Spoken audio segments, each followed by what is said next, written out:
Assalamualaikum warahmatullahi wabarakatuh. Perkenalkan, nama saya Asyifa Salsabila Setiawan dengan NPM 2040704019. Baik, di sini saya akan menjelaskan materi saya yang berjudul pencegahan dan pengendalian infeksi. Kondisi infeksi disebabkan oleh adanya serangan dan perkembangbiakan mikroorganisme seperti bakteri, virus, dan parasit yang pada dasarnya tidak berasal dari dalam tubuh.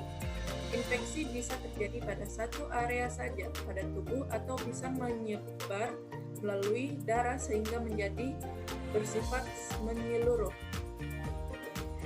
Jenis dan penyebab penyakit infeksi. Infeksi dapat disebabkan oleh 4 organisme berbeda, yaitu virus, bakteri, parasit, dan jamur. Berikut adalah contoh penyakit berdasarkan organisme yang menyebabkan. Pertama, virus. Organisme ini menyerang sel dalam tubuh. Human Immunodeficiency Virus atau HIV dalam salah satu contoh jenis virus penyebab penyakit HIV atau AIDS. Kedua, bakteri. Organisme ini dapat melepaskan racun. Penyebab penyakit E. coli adalah salah satu contoh jenis bakteri yang menyebabkan infeksi saluran perkemihan. 3. Jamur. Dermatohites adalah salah satu contoh jenis jamur yang juga menjadi penyebab kutu air. Jamur ini dapat berkembang biak dengan cepat di lingkungan bersuhu hangat dan lembab. Keempat, parasit. Parasit hidup dengan bergantung pada organisme lain. Plasmodium adalah salah satu contoh jenis parasit yang bergantung hidup di nyamuk dan menjadi penyebab malaria. Pengobatan infeksi. Penanganan infeksi disesuaikan dengan organisme yang menyebabkan dan bagian tubuh yang terinfeksi. Umumnya, penanganan infeksi dilakukan dengan memberikan obat atau operasi. Beberapa obat yang dapat digunakan untuk menangani infeksi meliputi antivirus seperti Zanamivir dan Acyclovir, antibakteri seperti Amoxicillin dan Dioxycycline, anti-jamur seperti Clotrimazole dan Fluconazole, antiparasit seperti Albendazole dan Artesunate. Pencegahan infeksi. Semua jenis penyakit infeksi pada dasarnya dapat dicegah. Beberapa upaya yang dapat dilakukan guna mengurangi risiko terjadinya infeksi. Pertama, melakukan pemeriksaan secara teratur. Kedua, menghindari kontak dengan hewan liar. Ketiga, melakukan vaksinasi sesuai jadwal. Keempat, menerapkan kehidupan seks yang sehat. Kelima, menjaga kebersihan. Keenam, tidak berbagi pakaian barang pribadi seperti sikat gigi, handuk, atau sepatu.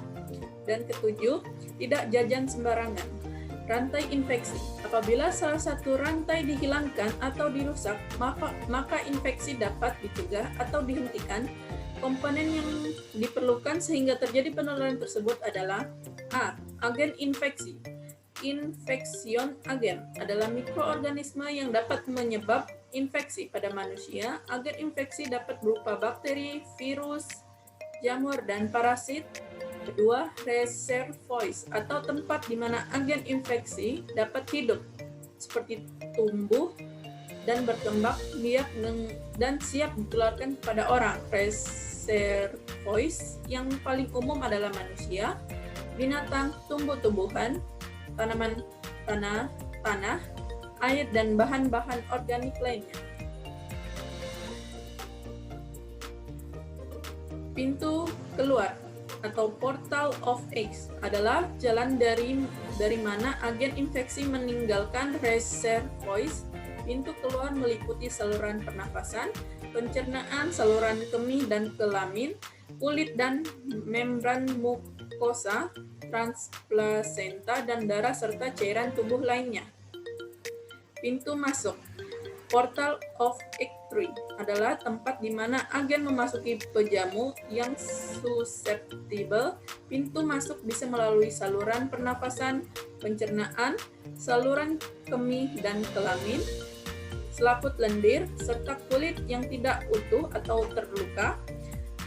5. Pejamun atau host yang susceptible adalah orang yang tidak memiliki daya tahan tubuh yang cukup untuk melawan agen infeksi serta mencegah terjadinya infeksi atau penyakit. Konsep asepsis.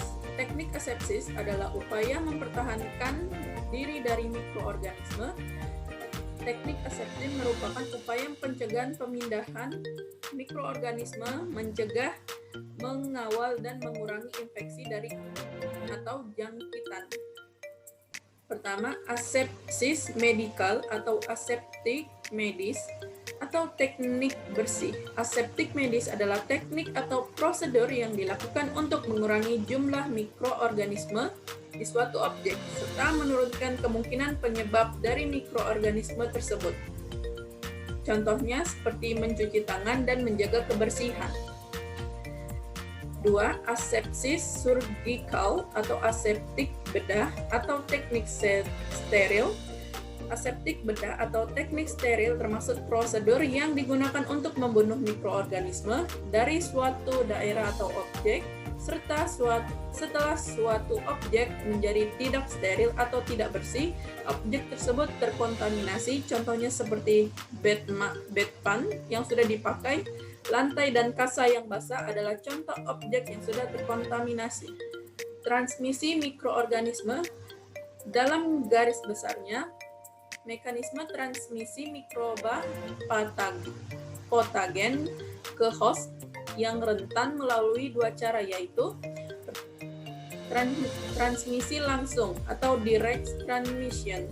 Penularan langsung oleh mikroba patogen ke pintu masuk yang sesuai dari pejamu, contohnya adalah adanya sentuhan, gigitan, ciuman, atau adanya droplet nuklei saat bersin, batuk, berbicara, atau saat transfusi darah dengan darah yang terkontaminasi mikroba patogen. Kedua, transmisi tidak langsung atau indirect transmission. Penularan mikroba patogen yang memerlukan adanya media perantara, baik berupa barang, bahan, air, udara, makanan atau minuman, maupun vektor sebagai media perantara penularan barang yang terkontaminasi seperti peralatan makan dan minum, instrumen bedah, peralatan laboratorium, peralatan infus dan atau transfusi. Baik, demikian akhir penjelasan materi saya. Semoga bermanfaat untuk kita semua. Terima kasih atas perhatiannya.